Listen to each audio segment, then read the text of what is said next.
redirecting them here. But I just wanted to welcome you.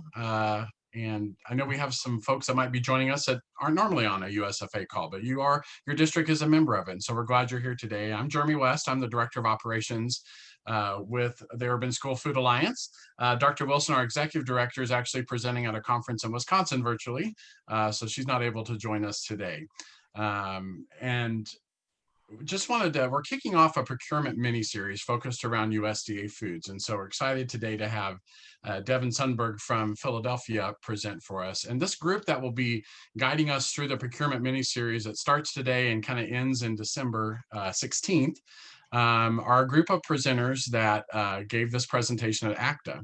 And they learned so much from each other, they thought that this would be a great opportunity to share it with the rest of the association membership. And so each week is just going to be a short snippet of their process, and you'll see that each district is just a little different in how they approach procurement, particularly around USDA Foods. So we'll have Philadelphia this week. We'll skip next week, of course, because of the break. On December 2nd, we're going to have two districts present at that time, and that will be Orange County and Dallas. On the 9th will be New York City. And then on the 16th, we also invited in LA, because LA has a unique way that they procure. And so we thought that their voice, they weren't part of the presentation panel, but Florence has graciously agreed to present for us as well. So we'll wrap it up. Again, these are just meant to be half-hour sessions. We'll have some time for the presenter, probably 10, 15 minutes of the presentation. And then after that, we'll just open it up for questions. So we'll get going here shortly. I actually am presenting as well today, so I'm going to be here for just a bit. And then I'm heading up to my local senior high school who's having a wellness event and standing in a gym talking about making healthy diet choices. So that'll be fun. I'm glad to see each of you. Thank you for what you're doing. It is, again, trying times, but we appreciate all that you do. So with that, Devin, we'll get you transitioned in, and she can either present, or McKenna is at the ready, has the presentation as well too. So okay, I'll see if I can get it to work. Like I said, I embarrassingly only practice this in Google Meet. So, oh, okay. It says I cannot. We see your face, Devin. Thanks. It says I cannot share my screen. Oh, there we go. Okay. There you go. Thank you, McKenna. When Devin's done, McKenna will lead us through a time of questions. So if you have questions that come up during the presentation, go ahead and throw those in the chat, and we'll help monitor that, and then we can grab those at the end as well too. So thanks, Devin. Appreciate you doing this today. Yeah, no problem. So like Jeremy said, this was presented at ACTA, and I'm going to preface this the same way I did there, which is that this was created long before COVID, and it does feel a little silly to be talking about it as if this is how we're going to be making our decisions this year, because clearly we won't be able to, but we are hoping that, maybe it can guide decisions for other things, or maybe it will work for your district this year. And then hopefully we'll be able to, get back on track in the coming years. So I'll preface with that.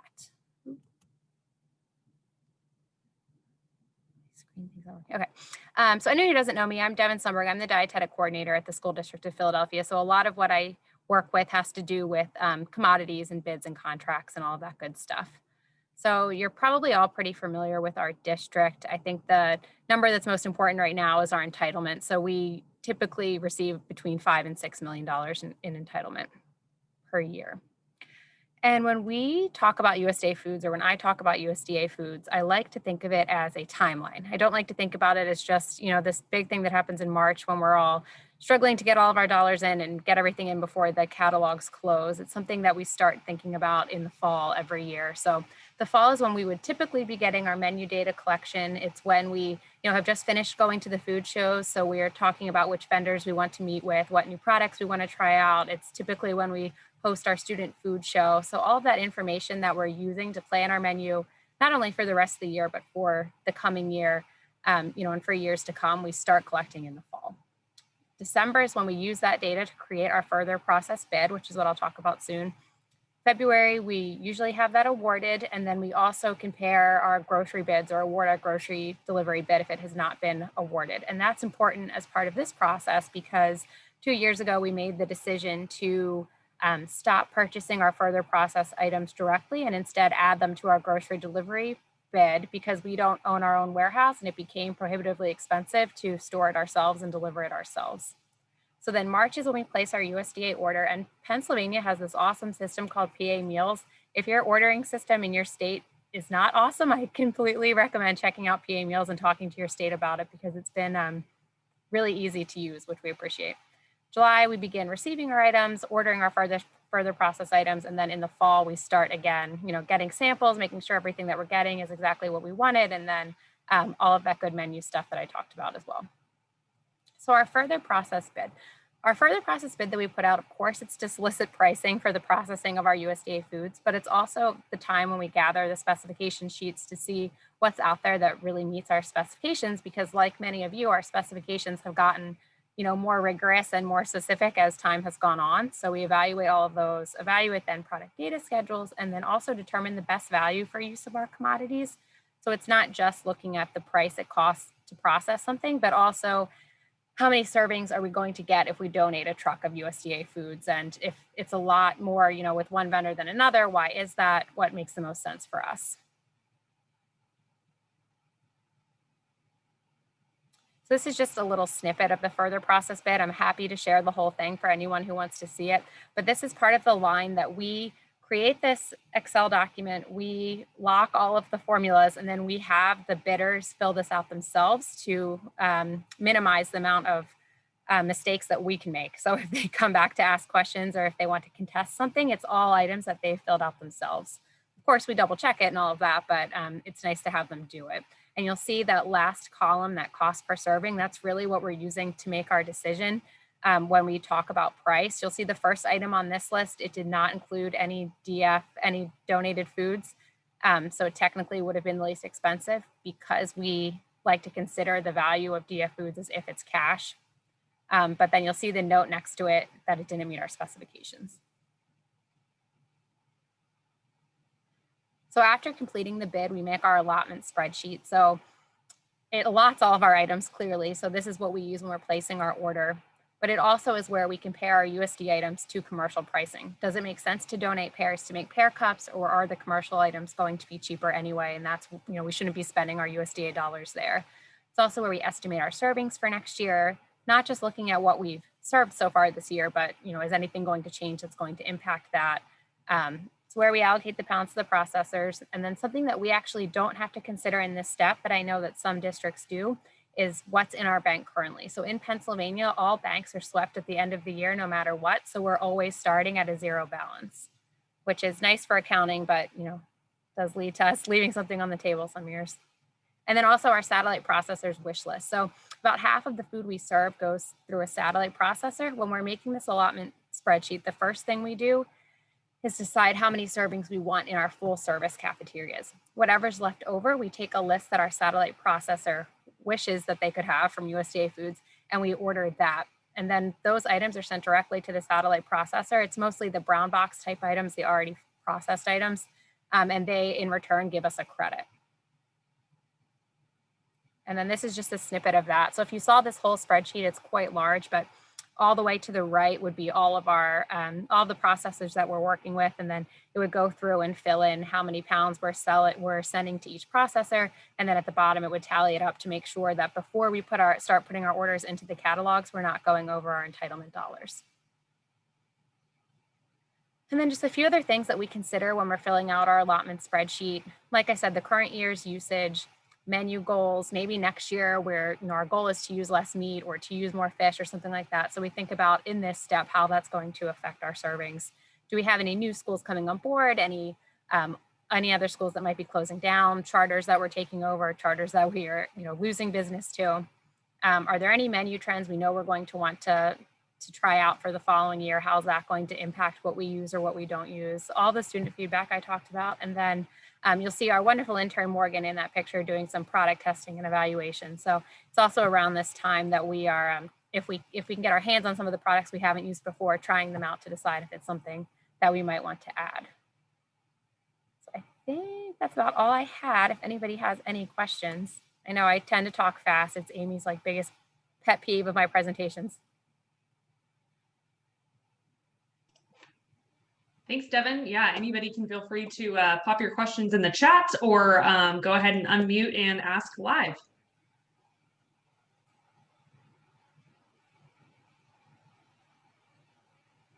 Additional comments as well are welcome.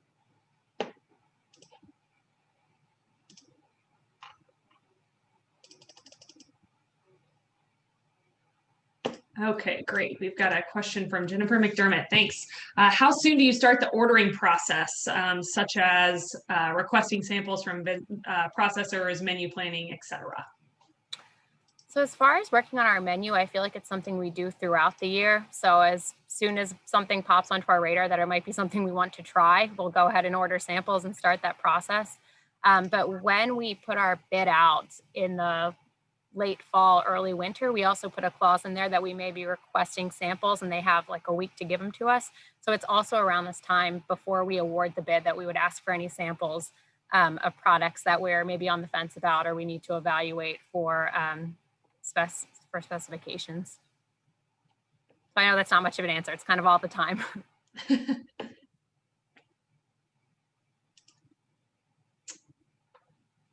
Wonderful, thank you.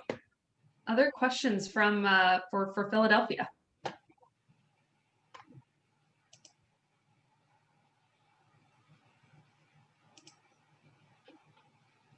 Thanks, Roger.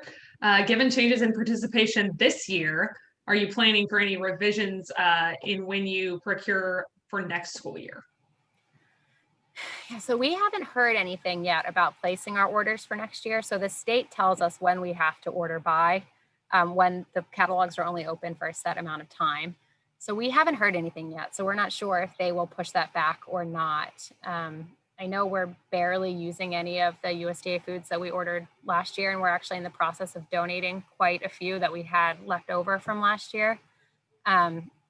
So as far as when we're doing, and we have actually did just make the decision not to put the USDA Foods bid out this year. So we are asking all of our processors who won last year if they'll roll the bid over.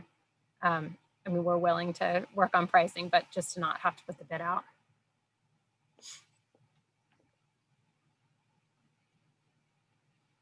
Thanks. Hopefully, Roger, that answered your question.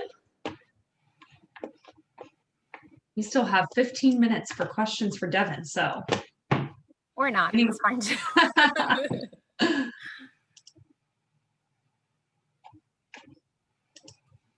Musical interlude. Ah, you're right, Roger. This was the opportunity for that. Hey, Devin. This is Michael in Dallas. And first of all, thank you for your presentation. And a question for you. Do y'all see any qualms or do you have any hesitation with USDA Foods on processed items that are highly differentiated versus more of a commodity like canned peaches? And I'll give an example, okay? So like in USDA Foods, you can get hamburger patties, right? But that hamburger patty may not be the same flavor profile as, what you have on bid or, take any other USDA processed food. Do you have any qualms about using, one of the more processed USDA foods like hamburger patties and then, mixing your hamburger patties with USDA based on availability as opposed to something like canned peaches or fruit cups where there really isn't, a taste difference, right, between those products like rice or flour or canned peaches? Yeah, so I think for the most part, we try for an item to either be getting it that year from USDA or from a processor. So we haven't had too much of an issue where like it changes from what we're using to what USDA is using and we see an issue. I would also say that when issues have arose, we've gone through the product so quickly that we've barely had time to react. So I don't have any like concrete examples of this happening. I also think that it's been on our to-do list for many years to like evaluate the USDA products that we're getting a little more closely. I know we had stopped choosing the diced chicken because we'd heard it just kept getting smaller and smaller and kind of mushy. But so no, I don't have, it's not something that we've thought a whole lot about, but I think a lot of that has to do with the fact that we've been trying to choose something either from USDA or from a manufacturer or commercial. So we don't see the mix of it during the year. All right, thank you. Appreciate it.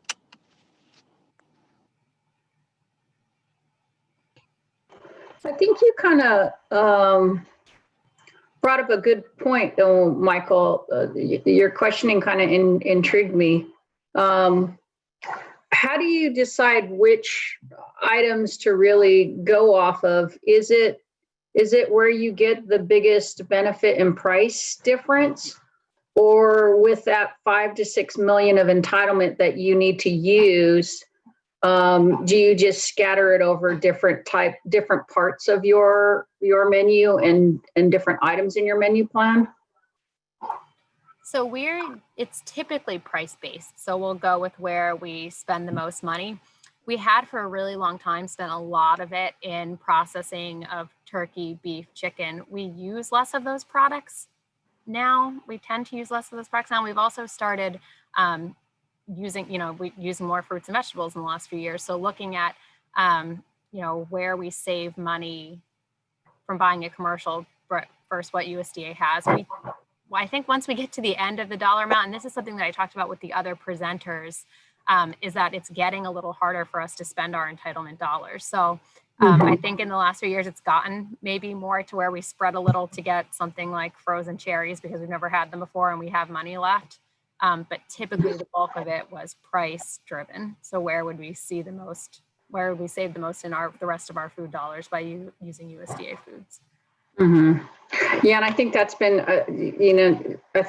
part of our challenge too. We went completely off of brown box, and we're basically sending it to our categorical partners, and mainly in the protein parts. Mm-hmm. We've gone back to, though, in order to use up our allotments, as far as picking up, some brown box items. But I guess the other question is, do you hedge your bets sometimes, and especially now in the pandemic, right? We're not only using, trying to fill up using what the commodities we have, but we're taking advantage of bonus items as well. There's going to be tons of sweeps going on, right? So we kind of try and hedge our bets. Usually in normal years, we try and hedge our bets. We know there's going to be lots of maybe extra cheese out there or certain items. So we don't purchase as much as those and just try and keep those up as bonus. Do you kind of plan any part of that in your menu plan, or you just try and take advantage of those if they come by? Yeah, not really. If we're offered a bonus, we'll take it, but it's so sporadic that it's usually not something that we plan for. Mm-hmm. And also, I would say the last couple of years, we've had a little bit of a tough time getting through all of our commodities. So we haven't been thinking too much about taking bonuses. Mm-hmm. Thank you. Thanks, Florence. We have another question in the chat. When placing your order, do you factor in the drawdown value of your balance, or do you focus on items that have a higher drawdown? Drawdown meaning the pounds that we're using as far as instead of the cash value? Yes, to pounds. Mm-hmm. Not as much. So we're mostly looking at the money that we would be saving. If it's like halfway through the year and we have big pounds left at some distributors, we may look at some manufacturers, we may look at purchasing a new item to try to get a new item on the menu for the spring or something like that based on drawdown, like it's using a lot. So we want to use as many pounds as we can, and we don't think we're going to at some place where we sent some of our pounds, but it's usually not how we make our decisions in the beginning. And I would also say that we, if anybody wants to touch base later about this, or some of the presenters and I had talked before about using something like DoD Fresh in the large urban centers, that we've had a difficulty using it because of how the ordering process works. But I think it's definitely something for the future we'd like to explore more as far as using our dollars on our dollars there.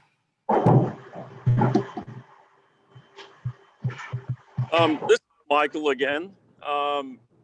Florence and Devin's back and forth kind of got me thinking, back when I got into school food service, which, was a time that the dinosaurs, kind of ended their existence on Earth. It was a long time ago I got into this.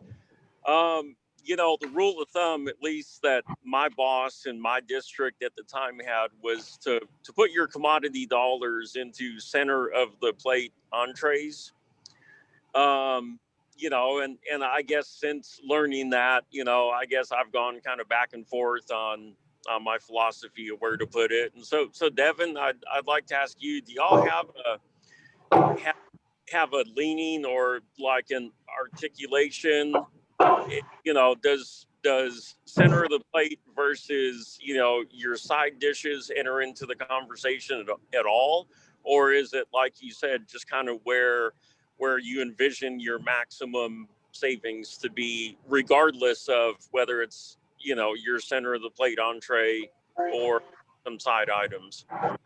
Yeah, it definitely, well, it so happens that a lot of the times the biggest, money savings is putting it into center of the plate. And definitely when I started about 8 years ago, that was the thought, is that you spend all of it as much as you can on protein first, and then you move to things like fruits and vegetables. And it's only been in the last couple of years that we've really started looking at what makes the most sense, and does that make the most sense? And it actually wasn't until a few years ago either that we even let non-commodity processors bid on things like chicken patty or hamburger. And we haven't used a lot of that, but it is something we look at more.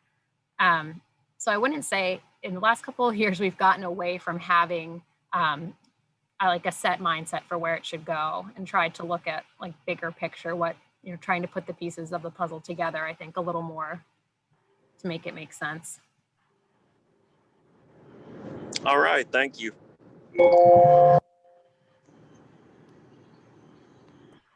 Whoops, great questions. Another one in the chat. Do you send an allotment to each manufacturer or just a select few? Only the ones that have won part of the commodity processing bid, the USDA bid.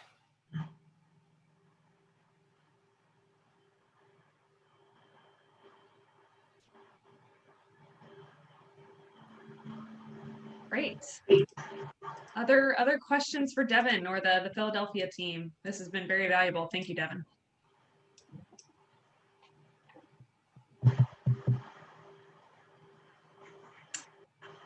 Going once. All right. I'm only going once, I suppose. Well, wonderful. Thank you again, Devin. This was very, very insightful. We will, I'll kind of talk to Jeremy about plans for distributing these mini series or presentations for sharing the learning. But with that, we will wrap up this today. And of course, should you want to continue this conversation, we can arrange for that or communicate offline as well. So thank you again for presenting, Devin, and we will see you all in a few weeks to continue the procurement mini series. But hope everyone has a happy Thanksgiving next week. Thank you. All right.